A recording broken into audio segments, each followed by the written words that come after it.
raised up around here. But there used to be a lot more houses in Freedman Town.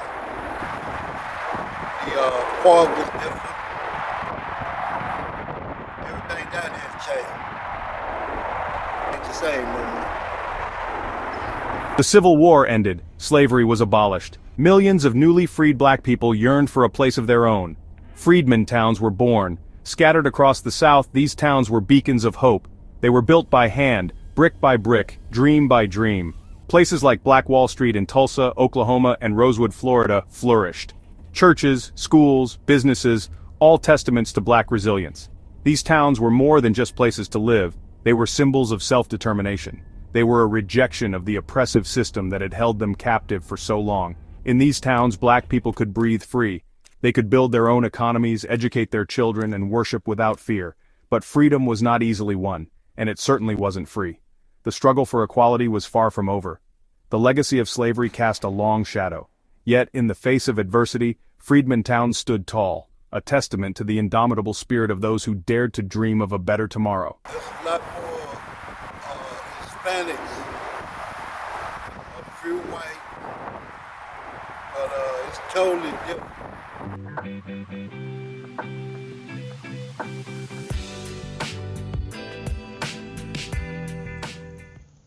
10th Street in Dallas, Texas, a vibrant hub of black life. A place where jazz music filled the air and businesses thrived. Doctors, lawyers, teachers, all found their place on 10th Street, a community built on hard work and shared dreams. Generations grew up in its shadow, nurtured by its spirit. Schools like Booker T. Washington nurtured young minds, instilling in them the importance of education.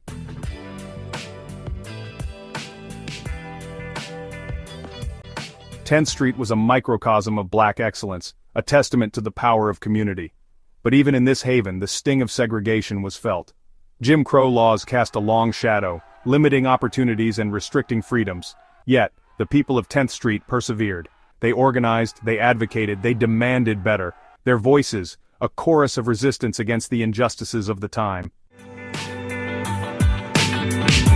The years passed, the face of America began to change. Cities grew, expanding outwards, encroaching upon the spaces once held sacred.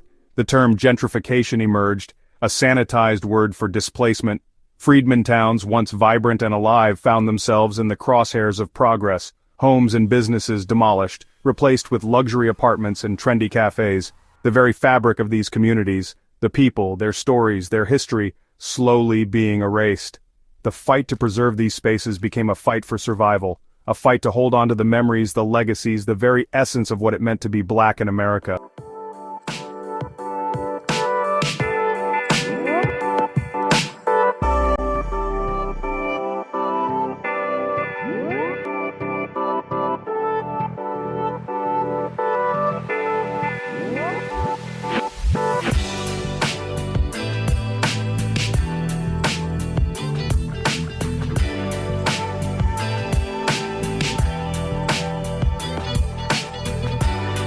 Today, the story of Freedmen towns is a reminder of both triumph and tragedy. A reminder of the resilience of a people determined to carve out their own destiny.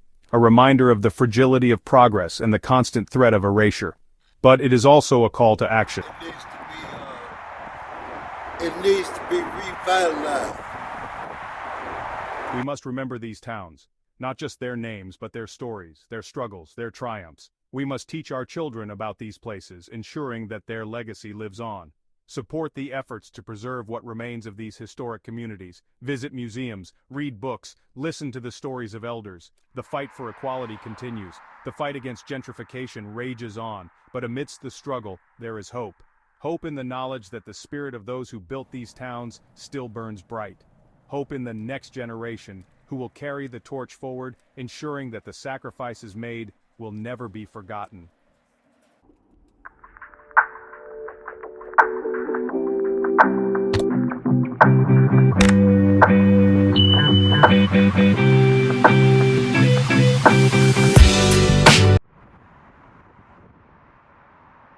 The Freedmen Cemetery became a sacred place for freed slaves. These cemeteries are more than just burial grounds. They're a testament to history, survival, and the fight for equality.